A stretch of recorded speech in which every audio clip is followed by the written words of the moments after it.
His President Paul BIYA of Cameroon. Rumors have been swirling and uncertainties gripping the nation. The absence of a clear update on his health status has left many citizens anxious and speculating about the future of their country. As we provide the latest updates on his health and explore the potential successors who might shape the future of Cameroon. From family dynamics to historical context, we'll cover all angles. Paul BIYA, who has been Cameroon's president since 1982, one of the longest-serving leaders in the world, his tenure has been characterized by a blend of stability and controversy. Under BIYA's leadership, Cameroon has seen a mix of economic growth and widespread allegations of corruption and human rights abuses. The economy has fluctuated, with oil and agriculture being the mainstays, yet many citizens still face poverty and unemployment. BIYA's governance style has often been... Why are Cameroon authorities hiding Paul BIYA dead? Why? It has now been a week since ABS broke the monumental story that Paul BIYA, the president of Cameroon for over 4 decades, is dead. While ABS continues to stand by the story, Cameroon government, through a flurry of statements from key ministers, has done everything possible to convince the public that BIYA is not only alive, but is well and kicking. In the words of Communication Minister Emmanuel Sadi. Yet, despite their insistence, the government has failed to provide any definitive evidence that Paul BIYA is alive, raising more questions than answers. Instead, they have resorted to a defensive strategy, demanding that ABS proves its claim. An interesting inversion of the burden of proof.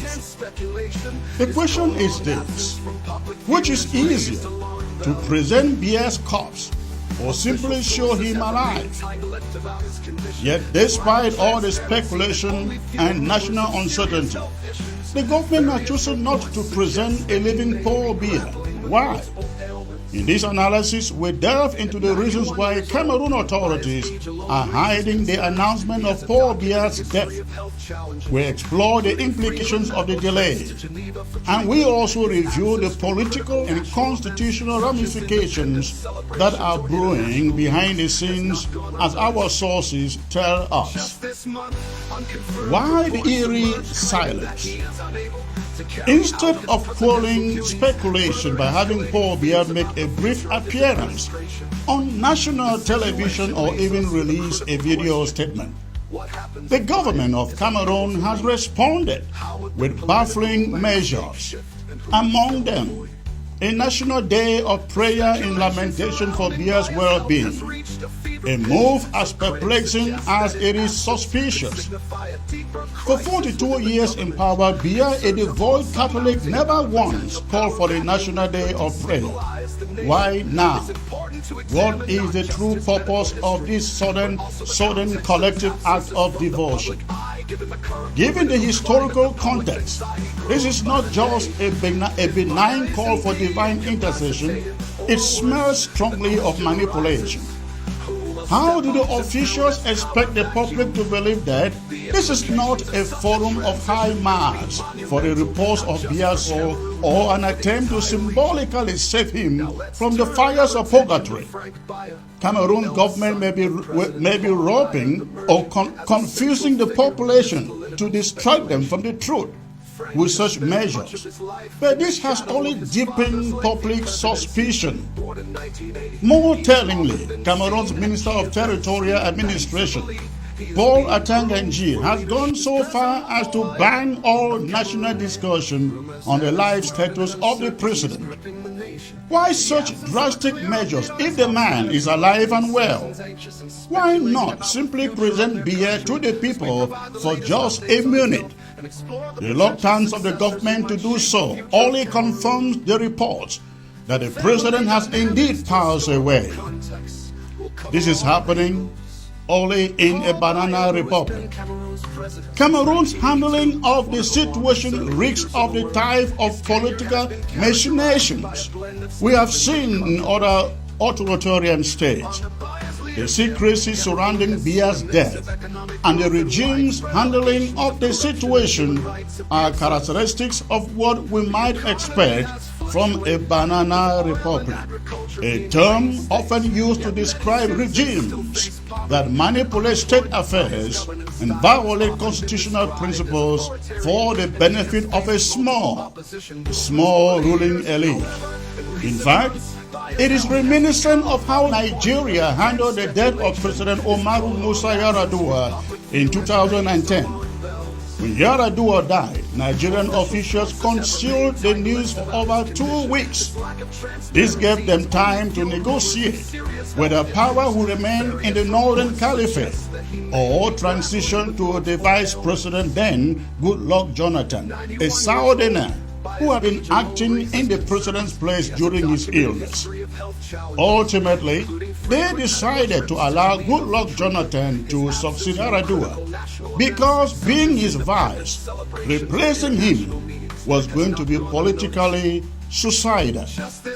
We are witnessing, ladies and gentlemen, a similar scenario unfold in Cameroon. According to sources close to ABS, the delay in announcing BIYA's death is due to the succession plan that must first be finalized. BIYA's family is currently in France, along with key power brokers from his cabinet working behind the scenes, coordinated by the French to ensure a transition of power that does not provoke civil unrest or political instability. This is what we are hearing from our sources. ABS sources say that so far, the dust has been settling on the possibility of Frank BIYA, Paul BIYA's son, succeeding his father. However, it is far from a done deal. Paul BIYA himself had been quietly touting the possibility of running for another term before his sudden death, leaving the power vacuum even more complex. Now, with his unexpected passing, meetings are taking place in France.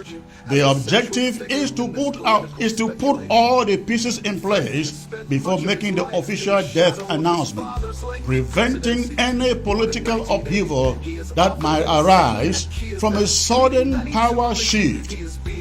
Next year's elections are to be postponed. Our sources say one thing is certain: Frank BIYA's name is at the forefront of these discussions in France.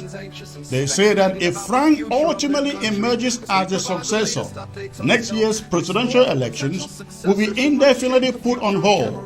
Frank BIYA would rule for 1 or 2 years, giving him time to consolidate power, familiarize himself with the political elite and the populace, and eventually secure an easy victory in the subsequent election. However, Cameroonians should be wary. If Frank BIYA is indeed appointed without following constitutional procedure, it is highly unlikely that any re-elections will take place in the near future. This could also mark the beginning of a new dynasty era in Cameroon, where power is passed or passed down within the BIYA family, much like we have seen in other authoritarian regimes in the continent. Now, this is what is brewing. This is what is brewing in the background. The potential appointment of Frank BIYA is already causing a stir within Cameroon's political elite. Even within Paul BIYA's own ruling party, the CPDM, there are factions that are strongly opposed to Frank's succession. Many of these figures are wary of Frank's heavy-handedness or heavy-handed involvement in determining Cameroon's next leader. This faction within the CPDM believes that the country's next president should not be handpicked by France, but should reflect the will of the people, or at the very least, the will of the political elite. Among these dissenters are those advocating for an Anglophone president to take over the reins of power.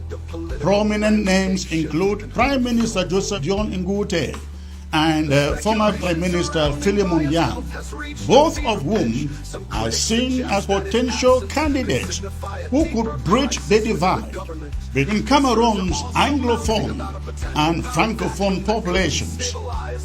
Their argument is simple. Electing an Anglophone, as they call it, or Anglophone president, will not only help resolve the ongoing Ambazonia conflict, but also hold the country in one piece and give the government much needed legitimacy and stability in the eyes of the international community. The Ambazonia conflict has been one of the most pressing issues facing Cameroon in recent years, and many within the political elite see an Anglophone president as a potential solution to the conflict.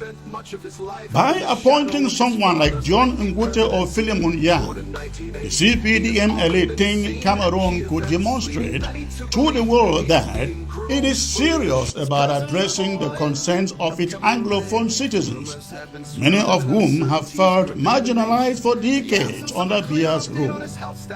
Yet, even this solution is fraught with complications.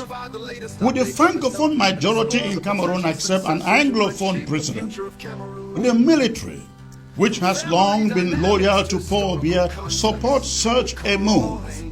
And what role would France play in this scenario? France's involvement, ladies and gentlemen, in Cameroon's politics is undeniable, and it will play a crucial role in determining the country's next leader. As Paul Biya's longtime ally, France has a vested interest in ensuring that Cameroon remains stable and continues to serve French interests in the region. However, this involvement has sparked resentment among many Cameroonians, particularly those who feel that their country should not be beholden to a foreign power. If Frank Biya is installed as president, with France's backing, it is likely to provoke a strong backlash from within the CPDM and the broader population. This could lead to a political and constitutional crisis, particularly if the succession process is seen as illegitimate and unconstitutional. In the end, the delay in announcing Paul Biya's death is not just about mourning or giving the family time to grieve. It is about power. Who will hold it, how it will be wielded, and what steps need to be taken to ensure that the transition does not lead to chaos. The longer the announcement is delayed, the clearer the picture that Biya is indeed dead, and that there are significant internal struggles taking place within Cameroon's ruling elite. Paul Biya's death, while not yet officially confirmed, marks the end of an era in Cameroon. For over 4 decades, he ruled the country with an iron fist, maintaining power through a combination of political manipulation, repression, and international support. Now, with his sudden passing, Cameroon faces an uncertain future.